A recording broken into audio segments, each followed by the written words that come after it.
Channel शिखा चौहान ठाकुर। तो आज की इस वीडियो में हम लोग बात करने वाले हैं फॉरगिवनेस के ऊपर। फॉरगिवनेस मतलब कि माफ़ी के ऊपर मेरा एक पर्सपेक्टिव है जिसके बारे में मैं आपको बताना चाहती हूँ। मतलब एक मेरा पर्सपेक्टिव है और एक श्री कृष्ण का पर्सपेक्टिव यू कैन से, और मे बी जर्नल पर्सपेक्टिव है, वो मैं आपको आज इस वीडियो में बताऊँगी। तो कोई भी देरी ना कर, let's get into the video. So मेरा पर्सपेक्टिव कुछ इस तरीके से है कि काफ़ी लोगों का कहना होता है कि अगर उन्हें माफ़ी मिल गई है, मतलब कि किसी ने आपके साथ कोई गलत किया और आपने उसे माफ़ कर दिया, इसका मतलब अब वो इंसान जो चाहे वो आपसे करवा सकता है, या फिर आपको उससे बात करनी ही पड़ेगी। एक एग्जांपल से मैं आपको समझाती हूँ, इजी वे से आपको समझ आएगा। जैसे कि कोई एक इंसान है जिसने आपसे पैसे उधार मांगे, आपने उसे पैसे दिए।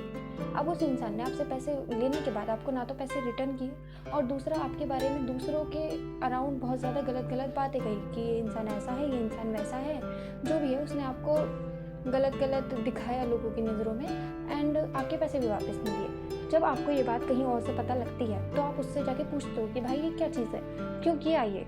तो वो इंसान क्या कहता है? वो डर जाता है और वो सॉरी कह देता है कि सॉरी मेरे से हो गया, आज के बाद मैं कभी भी ऐसा नहीं करूँगा, and I am very sorry. उसके बाद क्या होता है? आप उस इंसान से इट्स ओके कह देते हो, आप कहते हो इट्स फाइन, चलो कोई बात नहीं, जो हो गया सो हो गया, क्योंकि आपका दिल बड़ा है। आपको पता है कि लड़ने में कुछ नहीं रखा, लड़कर सिर्फ आप अपना दिमाग खराब करोगे और कुछ भी नहीं। जो हो गया सो हो गया, उसको क्या ही कर सकते हैं, सो इट्स फाइन। आपने उस इंसान को बोला इट्स फाइन, कोई बात नहीं, जो होता है, मैंने तुम्हें माफ़ किया, ठीक है। तो कुछ टाइम बाद वो इंसान आपके पास फिर से आता है और आपसे फिर से पैसे मांगता है, और इस बार आप उसे मना कर देते हो कि नहीं भाई, मैं नहीं दे सकता, मुझे नहीं देने तुम्हें पैसे। तो वो इंसान आपको ऐसे रिएक्ट करके दिखाता है कि जैसे आपने कोई जुर्म कर दिया हो, कि यार तुमने तो मुझे माफ़ कर दिया था, फिर इस तरीके से रिएक्ट क्यों कर रहे हो?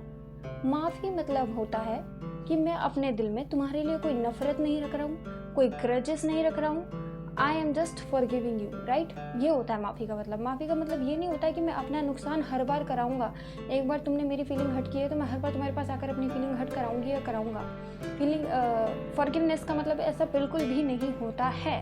तो यही बात मैं बताना चाहती थी। एक ये मेरा पर्सपेक्टिव है, क्योंकि काफ़ी सारे लोग मैंने ऐसे देखे हैं मेरे अराउंड कि यार हमने तो तुमसे सॉरी बोल दिया था, फिर भी तुम ऐसे रिएक्ट कर रही हो, तुम दोबारा से हमारी मदद क्यों नहीं कर रही हो?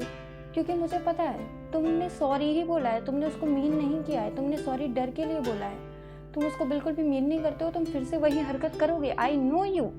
तो मैं दोबारा से हर्ट नहीं होना चाहती, मैं नहीं चाहती कि मैं दोबारा से वो सब झेलूँ, लोग आके मुझे बताएं कि तेरे बारे में ऐसी बातें चल रही है बाहर। और कौन कर रहा है? जिसकी मैंने सपोर्ट किया, जिसको मैं प्यार करती हूँ, जिसको मैंने हेल्प किया, वो इंसान ऐसी हरकतें कर रहा है। तो मैं नहीं चाहती ना हर्ट होना, तो मैं क्या करूँगी? मैं अपना बैक हो जाऊँगी। तो अगर कोई ऐसा हो रहा है तो इसका मतलब ये नहीं है कि वो आपको उसने माफ़ नहीं किया है। एंड माफ़ी का मतलब ये नहीं होता अगर माफ़ कर दिया तो आपसे बातचीत करनी ही पड़ेगी या बार बार अपनी फीलिंग हर्ट करवानी ही पड़ेगी। अगर कोई इंसान बैक हो रहा है आपको माफ़ करने के बाद, दैट्स मीन उसने जेन्युइनली आपको माफ़ कर दिया और उसको आपसे कोई लेना देना नहीं है। इतनी सी बात कृपया करके समझ लिया कीजिए, ओके। एंड सेकंड, और हम लोग सेम पर्सपेक्टिव को एक डिफरेंट वे से भी देख सकते हैं। तो एक और तरीका इसे देखने का, लाइक मान लो कोई इंसान है जिसने आपके साथ ये सब किया, अब सामने वाले ने उसको बोल दिया कि अच्छा ठीक है, इट्स फाइन यार, कोई बात नहीं, ऐसा तो होता रहता है, और वो उससे डेली बातचीत भी करता है, उसके साथ रहता भी है, वो दोबारा पैसे मांगे तो उसको पैसे देता भी है, लेकिन मतलब ठीक है, उसका चल रहा है वैसे ही का जैसा है।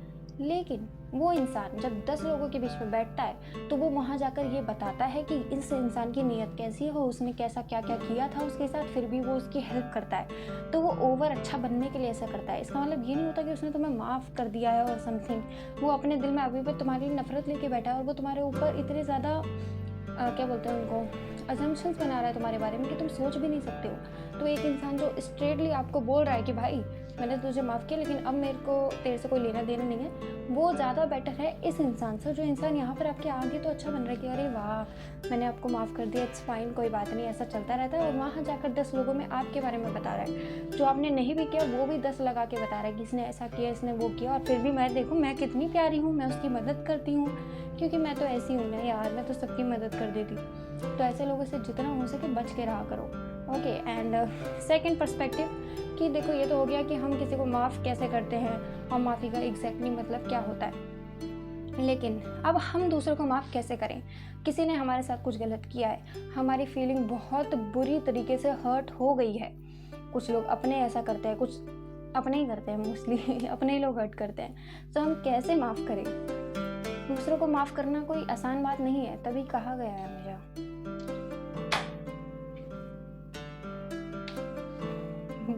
देखो गाइस, देखो। हे भगवान। हाँ, मैं ये कह रही थी कि फॉरगिव करना हमें भी तो ज़रूरी है ना दूसरों को, और हर कोई फॉरगिव नहीं कर सकता। क्षमा करना कोई आसान बात नहीं है। ये बड़े बड़े विद्वान भी कहते हैं कि क्षमा करना बहुत बड़ी बात होती है और क्षमा कर देने वाला महान व्यक्ति कहलाता है। तो अगर आपको महान व्यक्ति बनना ही पड़ेगा, देखो आपके पास कोई ऑप्शन नहीं है। अगर आप माफ़ नहीं करोगे तो आप किसी और का कुछ बुरा नहीं कर रहे हो, आप सिर्फ अपना बुरा कर रहे हो। सामने वाले को तो फर्क भी नहीं पड़ रहा है, वो सामने वाला अपनी मौज में है, उसने जो किया सो किया, वो अपना जीवन जिया है, वो भूल भी चुका है वो बात। लेकिन आप उस बात को पकड़ के बैठे हो, आप सोच रहे हो कि मुझे रिवेंज लेना है, या तो आप सोच रहे हो कि यार उसने मेरे साथ गलत किया तो उसके साथ गलत कर्मा होना चाहिए। आप वेट कर रहे हो उसके डाउनफॉल का, तो वो नहीं होने वाला। ऐसा कोई डाउनफॉल नहीं होता, क्योंकि आप भी फिर एक गलत कर्मा क्रिएट कर रहे हो कि आप किसी के लिए ये सोच रहे हो कि वो नीचे गिरे, वो नीचे गिरे। आपको अगर जस्टिस चाहिए तो आपको चाहिए कि चलो, जो उसने कितना भी बुरा किया, मान लो उसने तुमसे चोरी कर ली, उसने तुमसे ठगी कर ली, तो तुम क्या बोलोगे भगवान से कि भगवान जी मेरे को इतना दे दो कि उस इंसान की चोरी करा हुआ पैसा मुझे खले ना। ठीक है, तो आप इस तरीके से मांगते हो, ना कि आप ये करते हो कि उस चोर का ना पेट खराब हो जाए या जो भी है, आप उसे बदुआ नहीं देते हो। तो जेन्युइन लोग ऐसा करते हैं। तो अगर आप ऐसे हैं कि दूसरों के लिए कुछ भी ग्रजेस लेकर बैठते हैं मन में, ग्रजेस लेकर बैठते हैं मन में कि भाई उसने मेरे साथ ये गलत किया था, मैं माफ़ नहीं कर सकता, या तो वो गिर जाए, या तो उसके साथ मेरे को रिवेंज लेना है, या उसके साथ कुछ गलत कर्मा हो जाए, या तो कुछ तो भयंकर हो जाए उसके साथ, तो ऐसा कुछ नहीं होने वाला। क्योंकि भगवान तुम्हें भी देख रहा है, उसे भी देख रहा है, उसकी नीयत भी देख रहा है, तुम्हारी नीयत भी देख रहा है। तो उसे तो सब कुछ पता है, तुम हो जिसको कुछ नहीं पता है। तो तुम्हें क्या करना है, फॉरगिव करना बहुत ज़्यादा ज़रूरी है। तुम्हारे पास दूसरा कोई ऑप्शन नहीं है।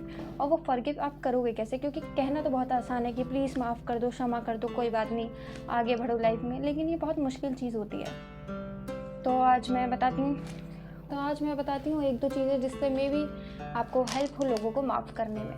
तो सबसे पहले तो ये बात समझो कि अगर आप कोई गुस्सा अपने तक रखते हो, या फिर आप कोई किसी के लिए नफरत अपने दिल में रखते हो, तो वो उसको कोई फ़र्क नहीं पड़ता, उससे सिर्फ आपका नुकसान होगा, क्योंकि आपकी नीयत बेकार होगी, आपके अंदर नेगेटिव थॉट आएंगे, आप उस इंसान की तरह बनते जाओगे, आप ईर्ष्या लाओगे, ईर्ष्या मतलब कि जेलसी लाओगे। ठीक है, तो जैसे ही आपके नेगेटिव इमोशन बढ़ते जाएंगे, तो आप एक नेगेटिव का भंडार बनते जाओगे, नेगेटिव पर्सन बनते जाओगे।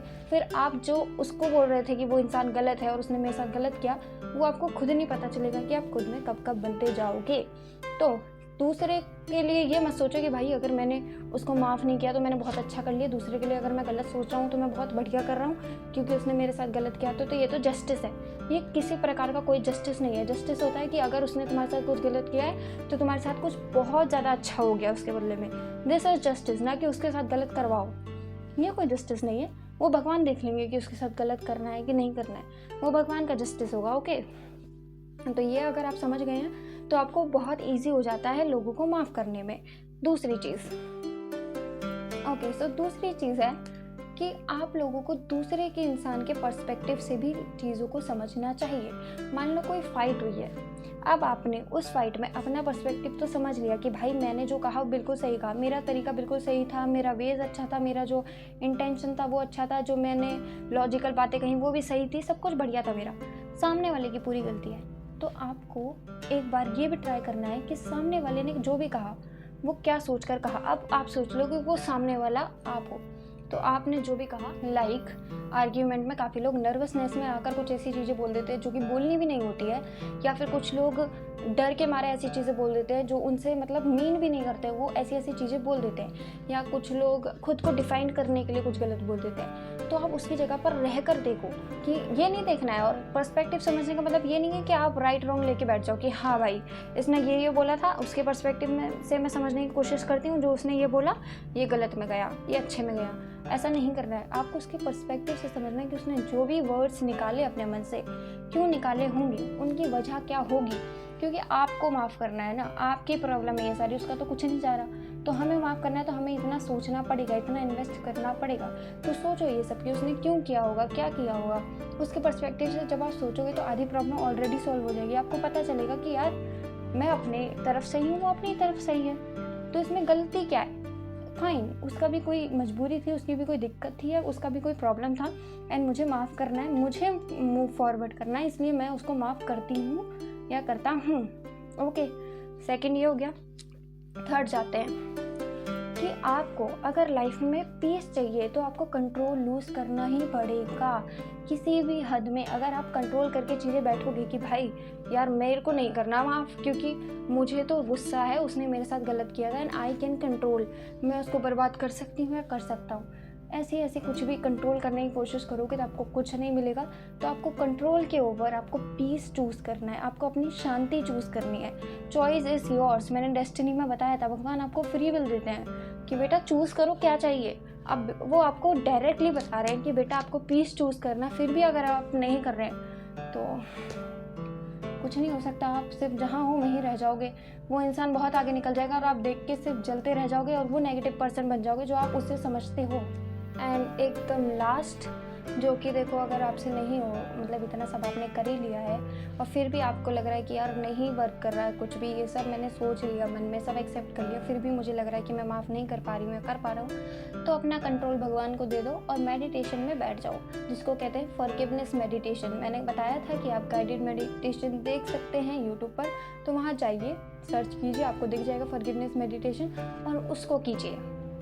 देन होप सो आपको मदद मिलेगी और आप फॉरगिव कर पाएंगे। वैसे मेडिटेशन से तो होता ही होता है, meditation is very good thing, वो कोई भी प्रॉब्लम सॉल्व कर सकती है, मैंने बताया है ऑलरेडी पिछली वीडियो में। और एक और चीज़ जो मुझे अभी अभी आई है कि फॉरगिवनेस सिर्फ दूसरों को नहीं होती है कि हमने दूसरों को माफ़ कर दिया या दूसरे ने हमें माफ़ कर दिया। फॉरगिवनेस अपने लिए भी है, हमें क्षमा अपने आप को भी करना होता है। अगर हमने जीवन में कुछ गलत काम किए हैं जो हमें पता है, हमें उसका रिग्रेट है, तो हमें उसका रिग्रेट लेकर बैठना नहीं है कि भाई यार मैंने तो गलत किया था, मैं तो बुरी इंसान हूँ या तो मैं बुरा इंसान हूँ। Try to forgive yourself too, you are also a human. और तुम्हें अपनी ही शांति के लिए खुद को भी माफ़ करना होगा, तुम्हें आगे बढ़ना होगा, तो माफ़ करो अपने आप को भी। ओके, अपनी गलतियाँ पहचानो, उनको एक्सेप्ट करो एंड उनको हील करो। सो आज की वीडियो के लिए बस इतना ही। मैं मिलती हूँ आपको नेक्स्ट वीडियो में, तब तक के लिए tata bye bye, see you.